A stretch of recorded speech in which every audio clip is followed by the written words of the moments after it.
Here we'll discuss CT external slip connector. The external slip connector allows the attachment of coil tubing to the CT tool string via the provision of a threaded connection. As we can see in this diagram, the end terminal of the coil tubing string is just a trimmed end. It don't have any thread on it. So the first purpose of the slip connector is to provide the threaded connection. As we can see that the end terminal of this coil tubing string now have the threaded connection, which is then used for the connection of the other component of the BHA. And by the way, it is not only the slip connector. All type of connectors, either it is roll-on connector or the dimple connector, the purpose is to have a threaded connection at the end of a CT string. The design of external slip connector utilizes a set of helical slips that grip the tubing in a wedging action. Here are the slips which are used in the external slip connector. So we can see that they have the wedging action, wedges inside it. And the design is such that when the tension is increased in the connector, the grip of these wedges increase on the CT string.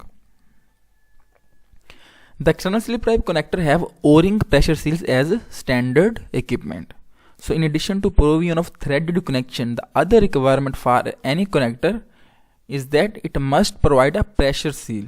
So in the external slip connector, this pressure seal is provided with the help of O-rings. Here we can see that this is the bottom sub of the external slip connector, and here it have O-rings installed in it.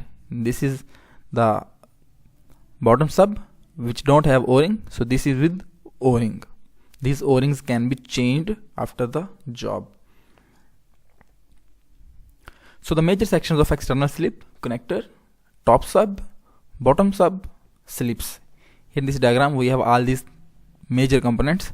So this is the top sub, this is the bottom sub, and this is the set of slip which is used inside the bottom sub and top sub and bottom sub. Here is the internal view of this bottom sub. This is bottom sub which have O-ring, as we have seen in the previous slide. Here we'll just see the summarized procedure for the connector makeup.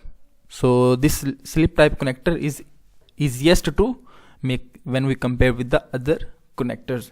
So first of all, we have to make the end of the CT string ready. That is, we have to make it smooth with the help of foil.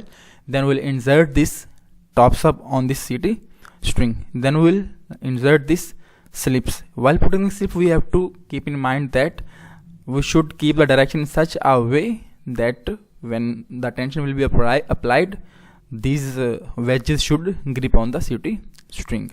The length of this top point to the end of the CT string must be equal to this length from this collar to the top end of this bottom sub. Then we'll insert this bottom sub, and then we'll tie this top sub with the bottom sub, and we'll end it up with the connector, that is external slip connector. That's it. Thank you very much. See you in the next tutorial.